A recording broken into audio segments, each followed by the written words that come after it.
อากาศขอสวัสดีพี่น้องมีหมอแฟนหมอลำทุกท่านทุกคน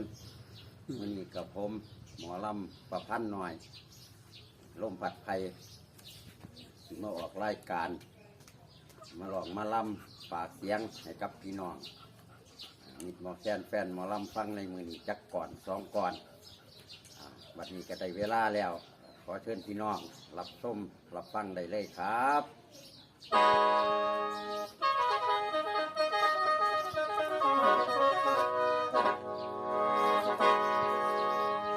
แล้วมาบัดนี้คุณพ่อจานอ้วนยับมาไก่แช่มมันไหนแล้วกะนัง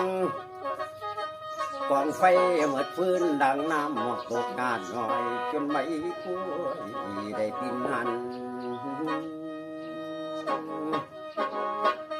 เราฟังแน่บอกกุดโกตกปีกสั้นทางเอาสั้นบาดลมป่วยคิดคงไว้พี่น้องมูจากมือไปนอนแล้วสาวจันหอมสาวปอมสาวจันไหนสาวมอนพากันนี่เมื่อนอนป่าสาวห่วงปล่อยไปจ่าเว้าแต่ผู้เดียวละคิดอยากดีก่อนสิเขาพาเกี่ยวสิเว้าอ้อยสาวโตบ่ทินทางคุยจนไงมาป่านนี้บวชตั้งหลวงหลายปีบ่เคยอ้อมล้อมเมากับผู้หญิงสิเกี่ยวหน่อยบุญพญาป่าไข่สมอยเว้ากะบ่ปีน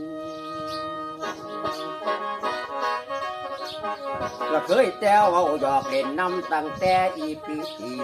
มีนาปุญญาได้ทองจำว่าลืมไหนละคิดนั่งไปเพิ่นไปคืนนี่เดือนง่ายแจงที่แย่งนางนั่งขาเบา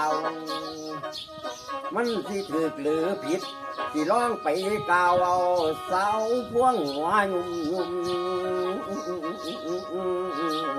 สิคอยบอกแต่เบาจานแสนลำคาญละนาละนา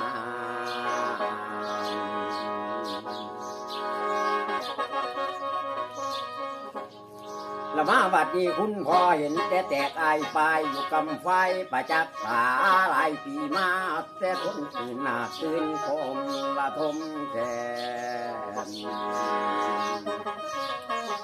ยันกับหอแคนพร้อมจนอิดหิวแล้วละทานพากันสร้างผลงานภาคอีสานวดังคอยกับพันน้อยนี่ได้สาไก่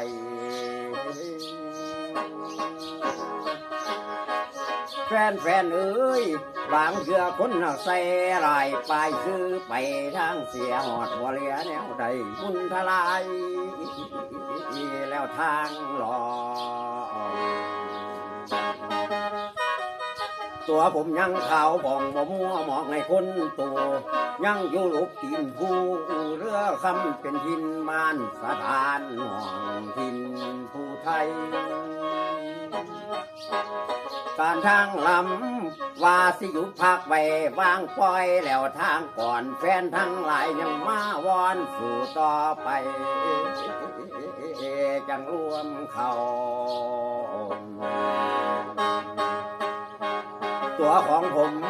ก็เลยหักใจเขาเศร้าปิ่นผัวคุณที่เอามีตาบารีเสียงสวรรค์จากพี่น้องเปิดเส้นยองเพิ่งยิงโดยเฉพาะอย่างยิ่งแฟนเก่าอย่าลืมกันหากมีงานให้ไปหาจะนายแดงแข่งเพื่อน